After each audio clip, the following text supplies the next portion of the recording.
Hi everyone, good evening. എനിക്ക് ഒരുപാട് സംസാരിക്കാനൊന്നും അധികം അറിയില്ല.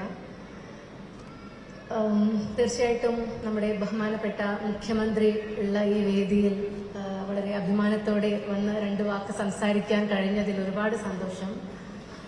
ആദ്യമായി കേരള സംസ്ഥാന ചലച്ചിത്ര അക്കാദമിയുടെ ജൂറി മെമ്പേഴ്സ് എല്ലാവരോടും, അതുമായി ബന്ധപ്പെട്ട എല്ലാവരോടും എൻ്റെ ഹൃദയത്തിൻ്റെ ഭാഷയിൽ നന്ദി പറയുകയാണ്.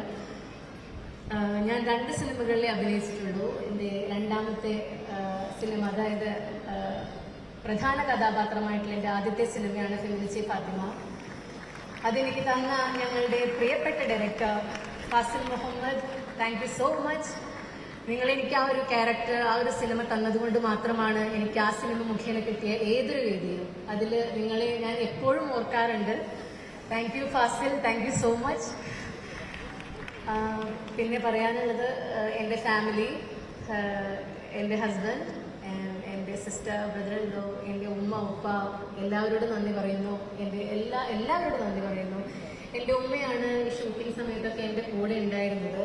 എൻ്റെ ഉമ്മ വയ്യായിരുന്നു, ബട്ട് സ്റ്റിൽ എൻ്റെ ഉമ്മ എൻ്റെ കൂടെ ഉണ്ടായിരുന്നു.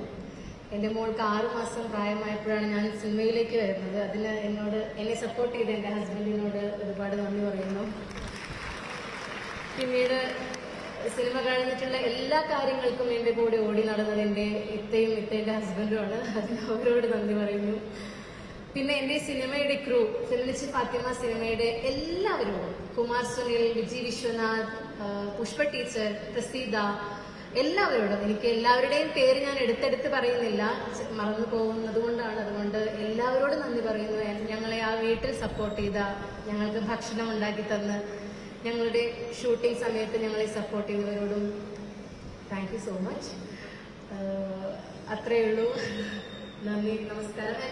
ഇന്നെനിക്ക് വെരി സ്പെഷ്യൽ ഡേ ആണ്. എൻ്റെ സ്റ്റേറ്റ് അവാർഡ് കിട്ടിയ ദിവസമാണ്.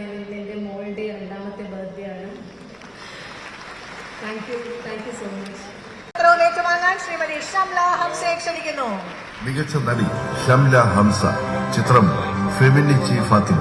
പുരുഷാധികാരത്തിന്റെയും മതപൗരോഹിത്യത്തിന്റെയും ഇടയിൽപ്പെട്ട് ഞെരുങ്ങുന്ന ഒരു സ്ത്രീയുടെ സഹനങ്ങളും സ്വാതന്ത്ര്യ പ്രഖ്യാപനവും അയത്ന ലളിതമായി അനുഭവിപ്പിച്ച അഭിനയ മികവിന്. എന്താണ് ഞാൻ കുറച്ച് നിങ്ങൾ പറഞ്ഞിട്ടല്ലേ ഞാൻ ആ ബെഡ് ഒഴിവാക്കിയത്? അപ്പൊ എന്റെ പൈസക്ക് ഒരു ബെഡ് വാങ്ങാൻ പറ്റൂല?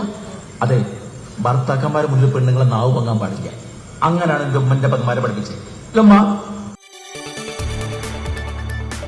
കൂടുതൽ വാർത്തകൾക്ക് news 18 Keralam YouTube channel subscribe ചെയ്യുക.